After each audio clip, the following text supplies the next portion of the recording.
Hey everyone, Sam and Chris from Wyvern Kodiak here. Before we get started, like and subscribe, check out some of the other videos and content that we have on our channels. Thanks a lot.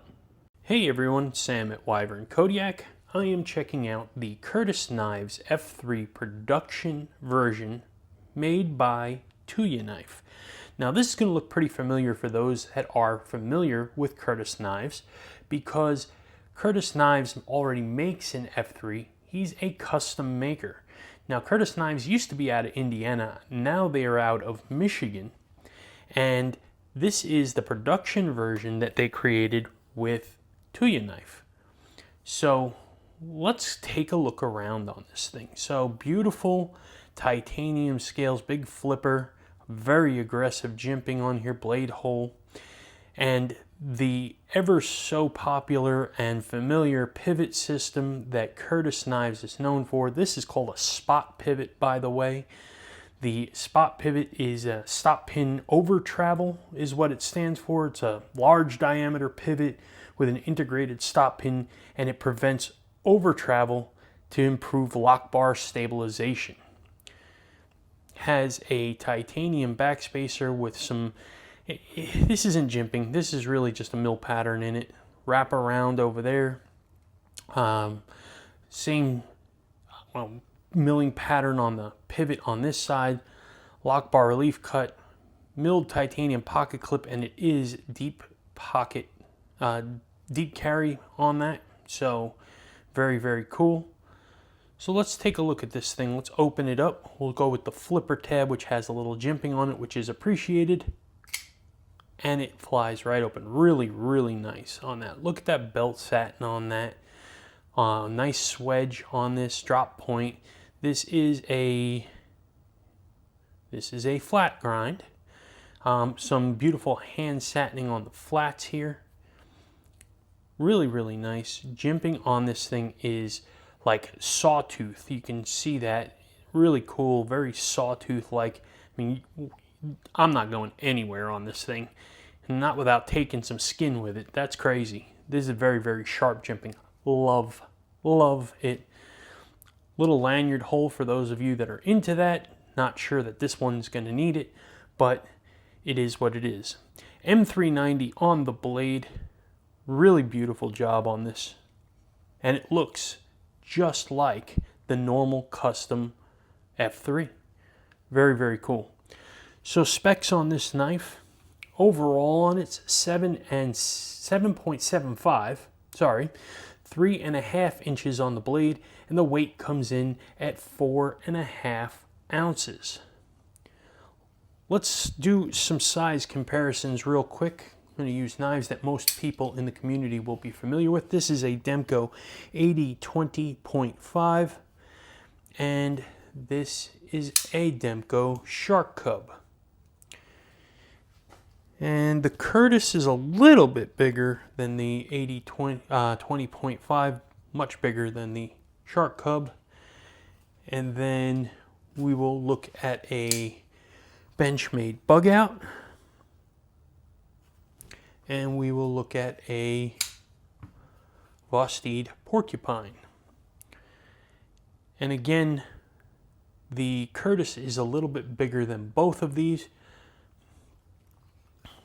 So it is a full-size knife, good size for EDC.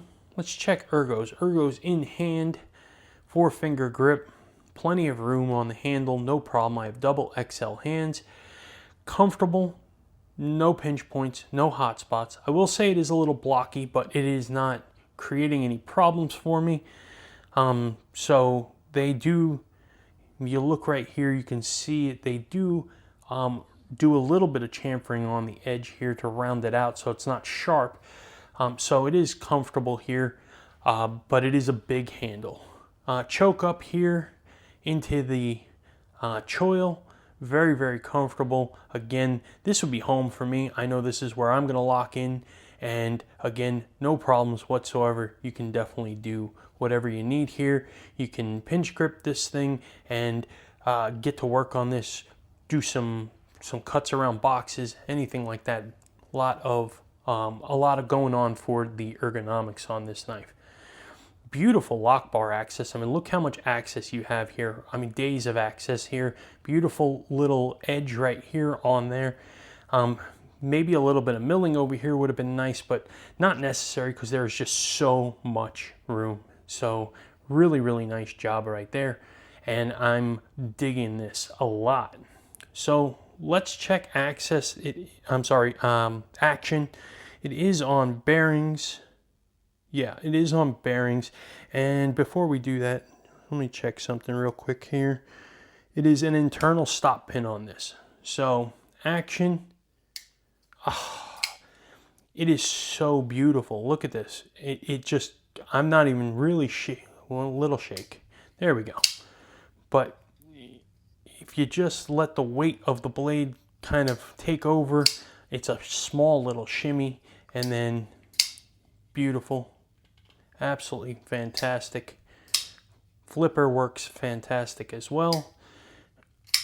Thumb flick works. Everything is really, really, really nice on this. Has some good sound to it too. It comes out with a thwack. The close is kind of quiet. You know, just a little tick when it closes, when it locks in on that. But when you are deploying it, it really makes a beautiful sound. So let's take a look at this pocket clip here. So pocket clip is deep carry, as I had said before. It doesn't have a big ramp here, but what it does have is a ton of spring. So I think it's going to get over the pocket all right. If they would have moved this back slightly and created a larger ramp, I think this probably would have been one of the best clips ever. But I think this is still going to do all right with that amount of spring in it. So let's check this thing out, okay? So I'm going to use the test pants. These are medium thickness jeans. For those of you that are new to the channel, I'm going to take this knife, I'm going to put it in the pocket here to test how easy it is to go in the pocket with this pocket clip, how well it retains, how easy it comes out of the pocket, and any damage or fraying that it does to the edge of the pockets over time. So a little bit of, whoa, not even a lot of pressure here. And it's, look, I mean, I'm not holding the pants or anything. It retains up at the top here, right? But it is not. Yeah, it does not have a lot of grip strength. So, do I think it'll be all right? Yeah, I wouldn't do any handstands with it in my pocket, but I think it's a little bit loose for me. I'll say that. I'm gonna give this like a C-. You know, it's a good pocket clip with poor execution to it, if you will. I think it needs a little bit more tension to it to hold down to the pants. If I put a little pressure on it, you can see that it's a lot more grippy here. That would be ideal, is like that, but this goes in and out way too easy. So I think that pocket clip needs a little bit of a dressing, to be honest with you, because I wouldn't want to lose this beautiful, beautiful knife. So final thoughts on this. Okay, first off, you're getting a Curtis knife for under 300 bucks. Okay, now they are already a fair priced US maker of custom knives, but to take one of their custom models and make it production, put out this type of quality for under $300, I think is an absolute bargain, and I think it's fantastic. The action on this thing is spectacular. I absolutely love this jimping. I do wish it was out a little further, because when I choke up, I'm past it, but you know, I don't have any problems. I'm not going anywhere. I'm still locked in over here. That's a personal preference thing, right? So I wouldn't get too crazy about that. Action on this thing, again, is spectacular, comfortable ergonomically. I would say the one big issue I have above all else with this knife is this pocket clip. This pocket clip truly does need addressing. And this isn't a subjective thing for me. I think this is something that truly does need some addressing here.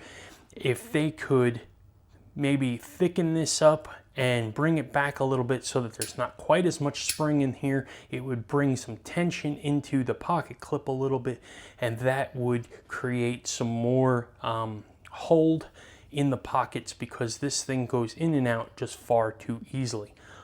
Other than that, I absolutely love this knife. I think there is a whole lot of potential to make this quite possibly one of the best EDC knives on the market under $300. Just get that pocket clip fixed. So, would love to know what you all think. Does anybody here have a production F3, or heck, do you have a custom F3? That would be really cool. I'd love to get my hands on one of those, to be honest. Do you have any familiarity with Curtis knives and what your thoughts are on that?